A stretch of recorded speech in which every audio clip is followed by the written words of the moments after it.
যেটা সুদূর প্রসারী ভাবে আমাদের দেশের কোরবানি ভিত্তিক যে পশু শিল্পটা আছে সেটাকে ধ্বংসের দিকে এগিয়ে নিয়ে যাবে বলে আমি মনে করি।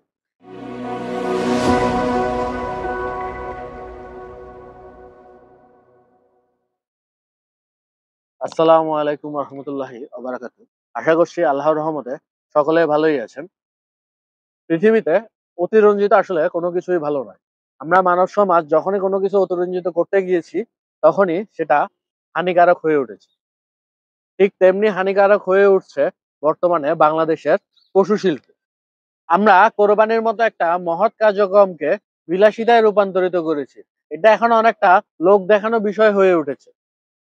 এই যে দেখেন, কিছুদিন আগেই খবর পেলাম একটা গরুর দাম ১.৫ কোটি টাকা, একটার দাম ১ কোটি, এবং অন্য আরেকটি গরুর দাম ৭৫ লাখ টাকা দাম হাঁকিয়েছেন বিক্রেতা।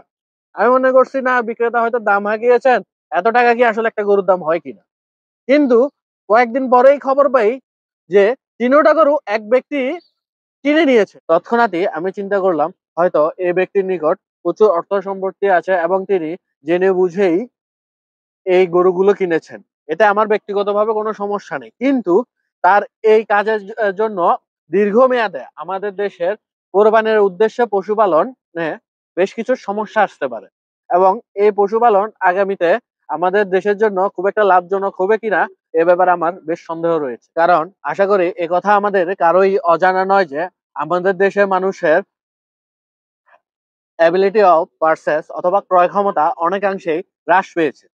ঠিক আছে, এই অবস্থায় যদি পশুর মূল্য এই পরিমাণে বৃদ্ধি পায়, হ্যাঁ, তাহলে আমাদের দেশে পূর্ববর্তী বছরগুলো থেকে পরবর্তী বছরগুলোতে কোরবানির পশু ক্রয়কারী কমতে থাকবে। কারণ তখন পশু কেনাটা মানুষের জন্য দুঃসাধ্য হয়ে উঠবে, বিশেষ করে যারা মিডল ক্লাস এবং আপার মিডল ক্লাস থেকে বিলং করে। হয়তো এমন একদিন আসতে পারে তখন মিডল ক্লাস অথবা আপার মিডল ক্লাস, লোয়ার মিডল ক্লাসের কথা বাদ দেন, তারা হয়তো শুধুমাত্র বড় লোকদের দেখেই আফসোস করবে যে কোনো এক সময় আমরাও কোরবানি দিতাম। এর মূল কয়েকটা কারণ আমি আপনাদেরকে বিশ্লেষণ করতেছি। প্রথম কারণ হচ্ছে কোরবানির পশু ধীরে ধীরে বিলাসী পণ্য হয়ে উঠছে, রোলস রয়েস, আইফোন বা রোলেক্স ঘড়ির মতো। এই জিনিসগুলো দেখবেন কোয়ান্টিটিতে খুব কম পাওয়া গেলেও এগুলার হাই প্রাইস থাকে, হাই ভ্যালু থাকে, সবাই এফোর্ড করতে পারে না। ঠিক তেমনি এভাবে কোনো এক সময় আসবে যখন কোরবানির পশু ক্রয় সবাই এফোর্ড করতে পারবে না। তখন দেখবেন যাদের কোরবানি করার হয়তো কোনো এক সময় অ্যাবিলিটি ছিল, হ্যাঁ, তারাও তাদের অ্যাবিলিটি লুজ করবে পরবর্তী বছরগুলোতে কোরবানি দেওয়ার। দ্বিতীয় সবচেয়ে বড় কারণ হচ্ছে খামারিরা নিজেদের ভিতরে এখন প্রতিযোগিতা শুরু করবে কে কার থেকে কত বেশি দামি এবং বিলাসী ভাবে গরু উৎপাদন করতে পারে।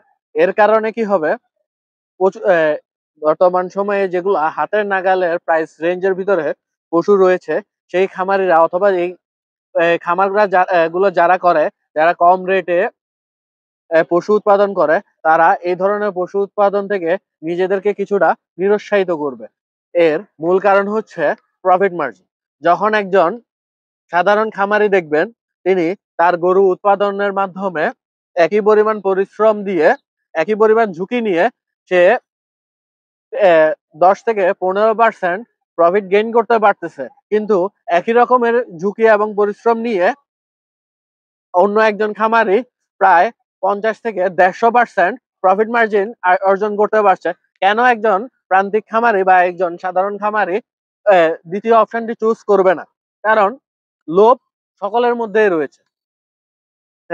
হয়তো বিলাসী গরু লালন পালনের ঝুঁকিটা বেশি, সেখানে প্রফিট মার্জিনটাও ততগুণ বেশি, এবং এই লোভটা আমাদের সকলের ভিতরে কাজ করবে। তখন তখন কোন একটা পর্যায়ে দেখবেন ম্যাক্সিমাম খামারিরাই বিদেশি জাতীয় এ ধরনের ব্রাহ্মা জাতীয় গরু লালন লালন পালন করবে। তখন আমাদের দেশীয় বা ছোট জাতের গরু বা যেসব গরু মানুষের ক্রয় ক্ষমতার সীমার মধ্যে থাকে, ওই গরুগুলো উৎপাদন করা থেকে নিজেকে বিরত রাখবে। বরং তারা বিদেশি গরুগুলাকে বেশি লাভের উদ্দেশ্যে এবং বেশি লাভ করার লোভের কারণেও তারা এই গরুগুলা বেশি পরিমাণে উৎপাদন করার চেষ্টা করবে, যাতে তাদের লাভ বেশি হয়। এতেও আমাদের বাজেটের ভিতরে যে ধরনের গরুগুলো কিনতে পাওয়া যাবে, সেই গরুগুলো হয়তো আস্তে আস্তে কমতে থাকবে। তৃতীয়ত, যখন মানুষ দেখবে আস্তে আস্তে ছোট বা বাজেট রেঞ্জের গরুগুলো বাজারে আসা কমে যাচ্ছে, তখন ওই ক্ষেত্রে সকলে তো আর 50 লাখ 20 লাখ 30 লাখ টাকা দিয়ে গরু কিনতে পারবে না, বা 50 লাখ টাকা দিয়ে গরু কিনতে পারবে না। তখন তারা কি করবে, যারা পূর্ববর্তীতে এককভাবে কোরবানি দিত, তারা অনায়াসে শরিক হয়ে কোরবানি দেওয়া শুরু করবে। এতে করে কোরবানির পশু ক্রয়ের জন্য যে ইন্ডিভিজুয়াল ক্রেতা ছিল, সেটার পরিমাণ কমতে থাকবে। যা আমরা বেশ কিছু বছর ধরেই দেখতে পাচ্ছি যে পশুর দাম সিগনিফিকেন্টলি বাড়তেছে, তার সাথে নাম্বার অফ সেল এবং কোয়ান্টিটি অফ সেল তাও হ্রাস পাচ্ছে, যেটা সুদূর প্রসারী ভাবে আমাদের দেশের কোরবানি ভিত্তিক যে পশু শিল্পটা আছে সেটাকে ধ্বংসের দিকে এগিয়ে নিয়ে যাবে বলে আমি মনে করি।